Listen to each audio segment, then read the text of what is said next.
뱀의 머리카락을 가진 괴물, 그 눈을 마주치는 순간 돌로 변한다는 전설의 존재, 메두사라는 이름을 들으면 누구나 공포를 떠올립니다. 수많은 용사들이 그녀를 처치하기 위해 도전했지만 돌아온 이는 아무도 없었죠. 그리스 신화 속에서 가장 두려운 괴물로 기억되는 메두사. 하지만 그녀가 처음부터 괴물이었던 건 아닙니다. 메두사는 한때 세상에서 가장 아름다운 여성이었습니다. 바다의 원시 신 포르키스와 케토의 딸로 태어난 그녀는 두 언니와 달리 평범한 인간의 모습을 하고 있었죠. 언니들인 스테노와 에오리알레는 태어날 때부터 뱀의 특성을 가진 고르곤 생물이었지만 메두사만은 온전히 인간이었습니다. 어린 시절 메두사는 여신 아테나를 동경했고 언니들과 놀 때면 항상 아테나 역할을 맡았습니다. 그녀에게는 이피클레스라는 가장 친한 친구가 있었고 둘은 언제나 함께였습니다. 세월이 흐르며 메두사는 날마다 더욱 아름다워졌습니다. 그 아름다움은 사랑의 신 에로스조차 주목할 정도였죠. 이피클레스는 메두사를 깊이 사랑했지만 그녀의 꿈은 달랐습니다. 메두사는 아테나의 여사제가 되기를 원했고 그 꿈을 위해서는 어떤 사랑의 유혹에도 굴복할 수 없었습니다. 오늘은 아름다운 소녀가 어떻게 저주받은 괴물이 되었는지 그리고 그 이면에 숨겨진 비극적 진실에 대한 이야기입니다. 적절한 나이가 되자 메두사는 아테나 신전의 여사제 수련을 시작했습니다. 여사제가 되기 위한 조건은 엄격했죠. 깨끗한 행동과 철저한 규율, 그리고 무엇보다 절대적인 순결함이 요구되었습니다. 아테나는 처녀 여신이었고 그녀를 섬기는 여사제들 역시 같은 순수함을 유지해야 했습니다. 모든 행동이 여신의 명성에 직접 반영되었으니까요. 메두사는 완벽한 여사제였습니다. 어쩌면 너무 완벽했던 것이 문제였을지도 모릅니다. 그녀가 거행하는 의식은 점점 더 많은 사람들을 끌어모았죠. 사람들은 아름다운 여사제가 우아하게 움직이는 모습에 매료되었습니다. 특히 그녀의 머리카락은 빛을 받아 황금빛으로 빛났고 움직일 때마다 아름답게 흔들렸습니다. 어느 순간 한 남자가 경솔하게도 이런 말을 했죠. 메두사의 머리카락이 아테나 여신의 머리카락보다 더 아름답다고. 올림푸스 산 꼭대기에서 아테나는 자신의 신전에서 일어나는 소란을 눈치챘습니다.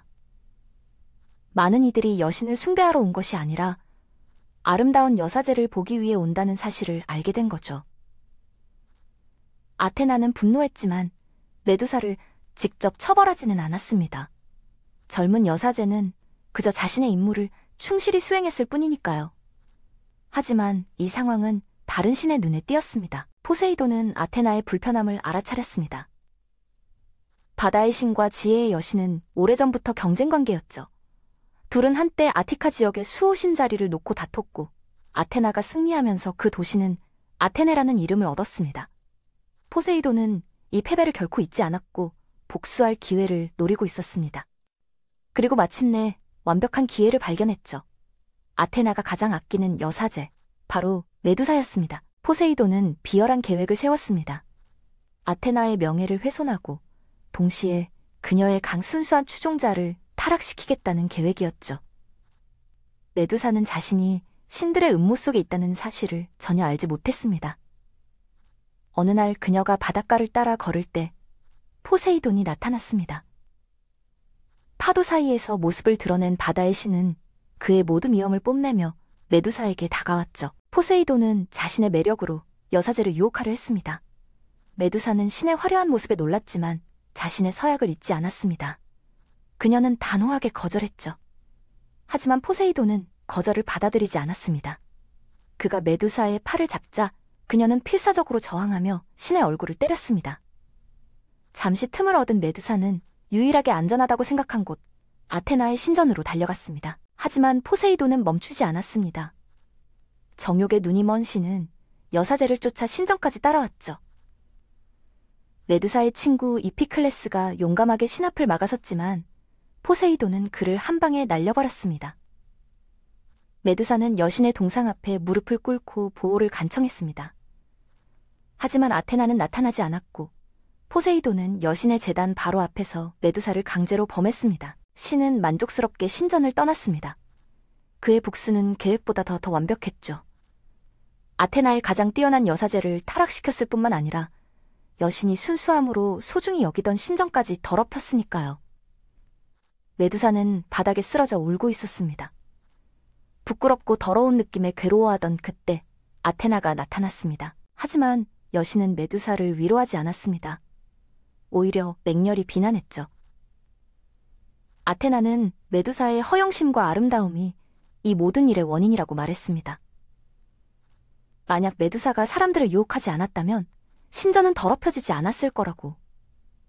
여신으로서의 자신의 명예도 훼손되지 않았을 거라고 말이죠. 분노한 아테나는 메두사를 처벌하기로 결심했습니다. 밤이 되자 포세이돈에게 얻어맞고 기절했던 이피클레스가 깨어났습니다. 그는 곧바로 메두사를 찾기 시작했죠. 아테나 신전에서 울음소리가 들려왔습니다. 칠흑 같은 어둠 속에서 땅에 앉아있는 메두사를 발견한 그는 다가가려 했습니다. 메두사는 가까이 오지 말라고 소리쳤지만 이피클레스는 걱정스러운 마음에 그녀의 어깨에 손을 얹었습니다. 그 순간 뱀이 그의 손을 물었습니다. 메두사가 돌아섰고 두 사람의 눈이 마주쳤죠. 이피클레스는 즉시 돌로 변했습니다. 메두사는 자신에게 무슨 일이 일어났는지 깨달았습니다. 아테나가 그녀를 저주한 것이었죠. 아름다운 머리카락은 독사로 변했고 그녀의 눈을 마주치는 모든 것이 돌이 되었습니다. 메두사는 절규하며 가장 친한 친구의 석상을 껴안고 울었습니다. 더 이상 누구도 다치게 할 수 없도록 메두사는 도망쳤습니다. 하지만 도주하는 과정에서 그녀를 발견한 마을 사람들이 있었죠. 그녀의 눈을 본 사람들은 모두 돌로 변했습니다. 뱀머리를 가진 끔찍한 괴물에 대한 소문이 퍼져나갔고 용감한 전사들이 그녀를 사냥하기 위해 모여들었습니다. 하지만 그들 역시 모두 돌이 되었죠. 메두사는 의도하지 않았습니다. 그저 자신을 지키고 싶었을 뿐이었죠. 결국 그녀는 사람들이 버린 폐허 지역으로 숨어들었습니다. 그곳에서 오래된 사원 하나를 발견했고 그곳을 자신의 은신처로 삼았습니다. 많은 전사들이 영광을 얻기 위해 고르곤을 잡으러 왔지만 아무도 살아 돌아가지 못했습니다. 고립된 채 살아가며 메두사는 남은 인간성마저 잃어갔습니다. 그녀는 작은 동물과 설치류를 잡아먹으며 생존했죠. 어느 날 사냥하던 중 그녀는 놀라운 것을 발견했습니다. 아테나의 고대 흉상이었죠. 이 폐허가 한때 여신에게 바쳐진 최초의 신전 중 하나였다는 사실을 깨달았습니다. 이 발견은 메두사의 옛 습관을 되살렸습니다. 그녀는 신전을 정성스럽게 돌보기 시작했죠. 청소하고 제단을 정비하고 여신을 숭배하는 의식을 계속했습니다. 비참한 괴물의 삶 속에서도 메두사는 여전히 고귀함을 잃지 않았습니다.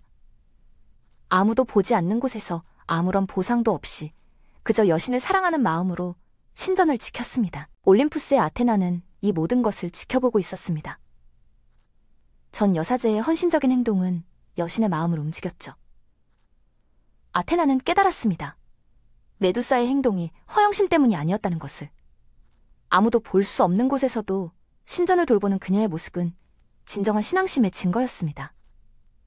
여신은 후회하기 시작했죠. 무고한 소녀에게 너무 잔인하고 돌이킬 수 없는 처벌을 내린 것을. 그러던 어느 날 메두사는 또 다른 침입자의 발소리를 들었습니다. 그녀는 익숙하게 매복 준비를 했죠. 조심스럽게 다가오는 전사가 있었습니다. 메두사가 공격하려는 순간 그녀는 놀라운 것을 발견했습니다. 전사가 들고 있는 방패가 아테나의 신성한 아이기스였던 거죠. 한때 제우스의 소유였던 이 방패는 거울처럼 반짝였습니다. 전사는 방패의 반사를 이용해 메두사의 위치를 파악했습니다. 직접 눈을 마주치지 않고도 그녀의 움직임을 볼 수 있었죠. 메두사가 뒤에서 공격하려는 순간 전사는 재빠르게 돌아서며 날카로운 검을 휘둘렀습니다. 한 번의 강력한 타격으로 메두사의 머리가 몸에서 분리되었습니다. 메두사는 죽었습니다. 그녀의 피가 땅에 떨어지며 놀라운 일이 벌어졌죠. 그녀의 몸 안에는 포세이돈의 씨앗이 있었고 피에서 두 존재가 태어났습니다. 황금검을 든 전사 크리사오르와 날개 달린 말 페가수스였죠. 특히 페가수스는 세상에서 가장 순수한 생물이었습니다. 어머니에게서 빼앗긴 모든 순수함을 고스란히 간직한 존재였죠. 메두사를 처치한 전사는 페르세우스였습니다.